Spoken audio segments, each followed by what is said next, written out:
एक समय शहर से कुछ ही दूरी पर एक मंदिर का निर्माण किया जा रहा था। मंदिर में लकड़ी का काम बहुत था, इसलिए लकड़ी चीरने वाले बहुत से मजदूर काम पर लगे हुए थे। यहाँ वहाँ लकड़ी के लट्टे पड़े हुए थे और लट्टे चीरने का काम चल रहा था। सारे मजदूरों को दोपहर का भोजन करने के लिए शहर जाना पड़ता था, इसलिए दोपहर के समय 1 घंटे तक वहाँ कोई नहीं होता था। एक दिन खाने का समय हुआ तो सारे मजदूर काम छोड़कर चल दिए। एक लट्टा आधा चिरा रह गया था। आधे चिरे लट्टे में मजदूर लकड़ी का कीला फंसाकर चले गए। ऐसा करने से दोबारा आरी हुस्साने में आसानी रहती है।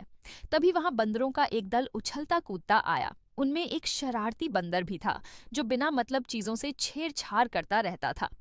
पंगे लेना उसकी आदत थी।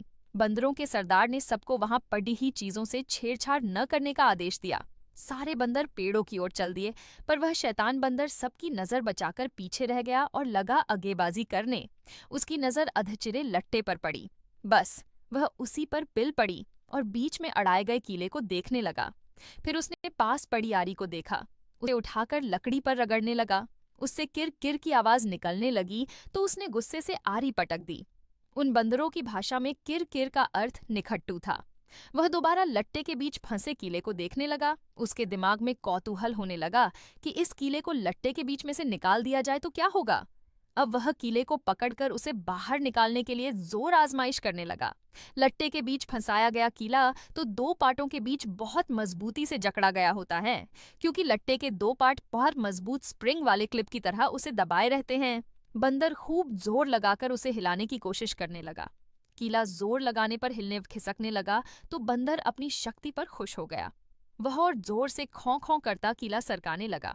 इस धींगा मुश्ती के बीच बंदर की पूंछ दो पाटों के बीच आ गई थी, जिसका उसे पता ही नहीं लगा। उसने उत्साहित होकर एक जोरदार झटका मारा और जैसे ही कीला बाहर खिंचा, लट्टे के दो चिरे भाग फटाक से क्लिप की तरह जुड़ गए और बीच में फंस गई बंदर की पूंछ। बंदर चिल्ला उठा। तभी मजदूर वहां लौटे। उन्हें देखते ही बंदर ने भागने के लिए जोर लगाया तो उसकी पूंछ टूट गई। वह चीखता हुआ टूटी पूंछ लेकर भागा। सीख, जिस काम से कोई अर्थ न सिद्ध होता हो उसे नहीं करना चाहिए। व्यर्थ का काम करने से जान भी जा सकती है।